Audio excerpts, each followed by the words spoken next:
I'm going to do a really quick video on the tailgate here and some of the hardware that's used to hold it up, the latches and the hinges, just in case anybody is reassembling theirs or trying to buy parts for theirs. I'm going to go over the hinges first.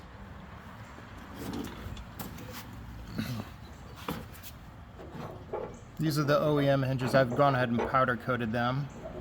You can kind of see it's a little offset there to allow the tailgate to sit flush with the back of the Jeep. It's pretty straightforward. You can buy these bolts, pretty much lots of sets of them anywhere. They go into the door hinges as well. They're 5/16 thread, but you can buy these stainless steel so they shouldn't rust, and you can replace these pretty easily. So this is just pretty straightforward.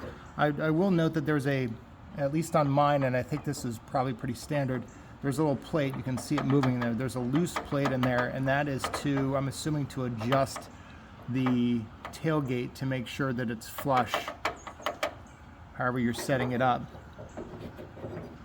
So you basically just put those in there, and then you can adjust. I would do these two first, tighten those down, and then you can kind of loose fit these and do the adjustments on the top.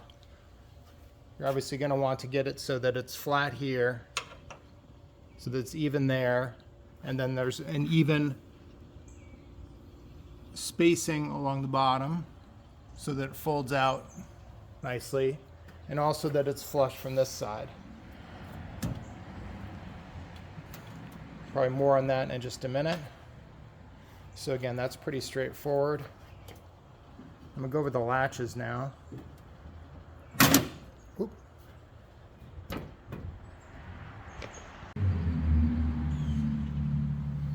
Okay, so now I want to talk about the cable stay here. You can kind of see that this is what, I believe that's OEM. I'll go over that one in the latch in a second, but just to get a good angle on this one right here. Nothing too exciting. There's a 5/16, what is that, 5/16 18 thread.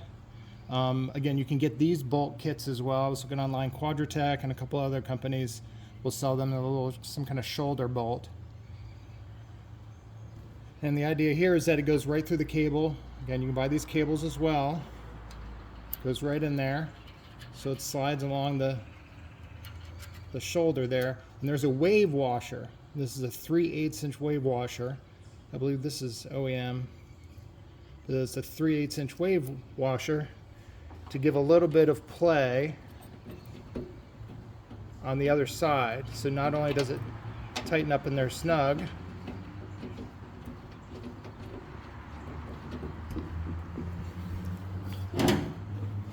these Phillips heads are a little thick, so I just use a flat head.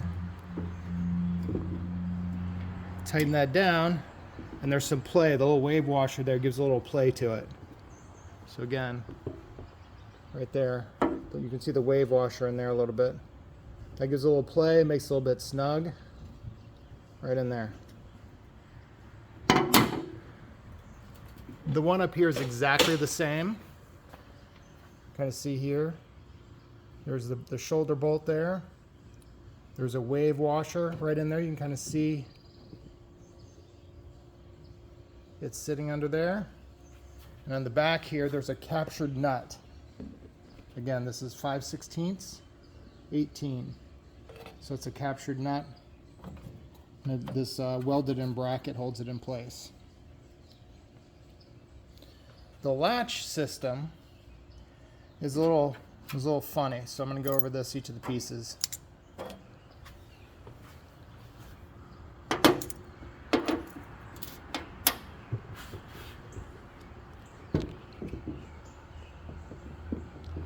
So the latch system here, again, another shoulder bolt. This is 5/8 this time. And as you might guess, this piece, the latch, which clicks around, and I'll show you that in a second too, goes right in there, so it's nice and, so that turns, and again, there's room for a little wave washer.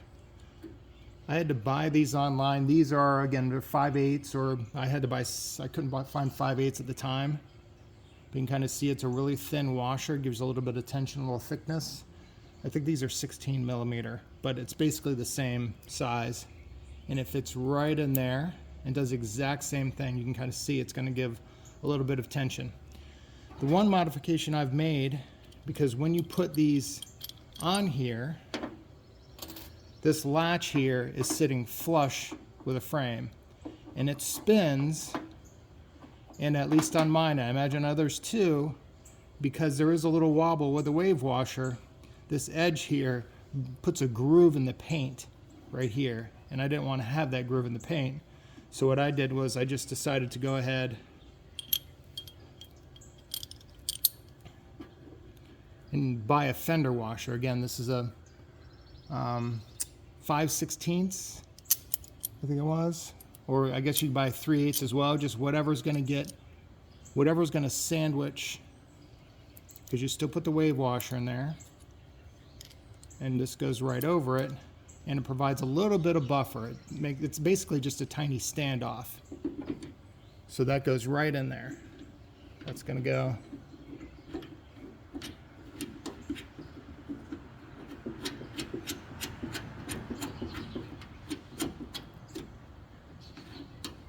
So again, it still does the exact same thing. It just gives you a little bit of a standoff so that this edge right here doesn't touch against the paint and rub against it. Again, you're probably not undoing your latch or your tailgate real often, but I just wanted a little bit of a safety point there.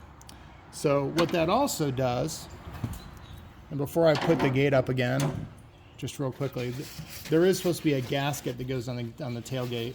This is mine. Mine's in a little bit rough shape. I might replace it, I'm not quite sure, but there is a gasket, and you can buy these in replacement as well. Again, I think that mine was new. I mean, was original. So it just goes around there, and it fits right around the lip. There are some little clips.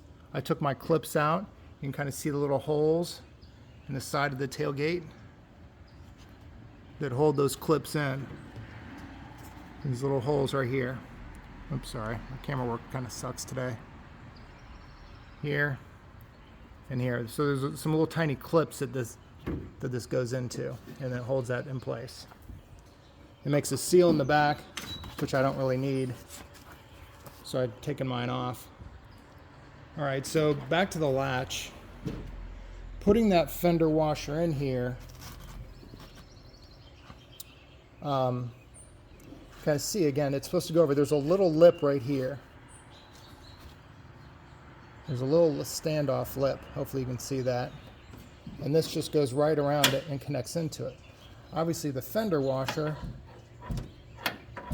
makes it so there's a lot more play. Even if I didn't have the fender washer in there, you can kind of see it makes it stand off that much more this way. I'll try to get another angle on that too.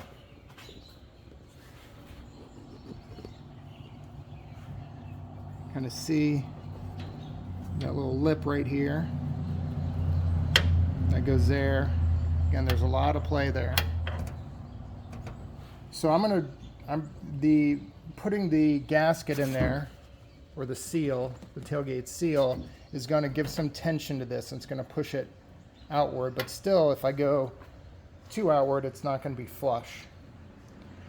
So I'm probably going to come up, I haven't figured out what I'm going to do yet, some kind of plastic. I might use my heat gun with a scrap piece of plastic and mold it around that little hump that this goes over, so that there's a nice a tight seal there. I mean, I guess you could weld something in there as a spacer or something like that, but I think I'm probably just going to use some, again, scrap thick piece of plastic to create a little bit of tension there so it holds it close but keeps this flush right here, because that's also relevant to the tire carrier, which I'll actually do another video on that in another week or two once I get the spare tire set up. Anyway, that's just quick on the latch system and the hinges for the tailgate.